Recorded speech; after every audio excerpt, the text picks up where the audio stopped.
తనని తాను చూసుకోవడానికి భయపడుతున్నాడు. తలకి అవసరం వచ్చి డాక్టర్ సలహా మీద ఎక్స్రే తీయించినప్పుడు ఆ స్కల్ని చూసి ఉలిక్కిపడతాడు. లోపల ఇలా ఉన్నానా అని జడుసుకుంటాడు. ఆ రూపాన్ని అంగీకరించడానికి అతని మనస్సు ఇష్టపడదు. అద్దంలో ముఖంలోకి చూసుకున్నప్పుడు ఆ అందమైన నిగనిగల వెనుక, అమాయకపు కళ్ళ వెనుక, గాంభీర్యంతో కూడిన నిర్మాణం వెనుక ఎంత వికృతమైన నేను ఇమిడి ఉంది.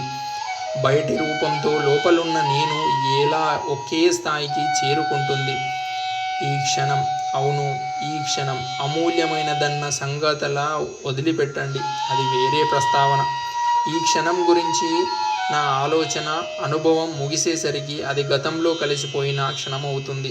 గతంలో కరిగిపోతుంది. కేవలం ఒక జ్ఞాపకంగా మిగిలిపోతుంది. ఈ క్షణం ఫలానా పని చేద్దామా వద్దా అన్న ఆలోచన పూర్తయ్యే లోపల భవిష్యత్తులోకి వెళ్ళిపోతాం. అంటే తర్వాత అనుకుంటున్నది ఇప్పట్లో జరిగి అది కూడా గతంలో కలిసిపోతున్నది. అంటే ఈ క్షణాన్ని మనం గుర్తించడమే కాదు, గౌరవించడమే కాదు, పట్టుకోగలగాలి. అలా పట్టుకోగలిగితే ఓ మహాసత్యం మనలో ఆవిర్భవించినట్లే. ఇక్కడ కూడా కొన్ని దివ్యానుభవాలు ఇవ్వబడ్డాయి. చైతన్యాన్ని సందర్శించడం, భక్త మీర అనుభవం, శ్రీ మహావిష్ణువు యొక్క దశావతారాలు, ఆ దశావతారాల్ని సందర్శించగలగడం మహాభాగ్యం. చివరకు కల్కి.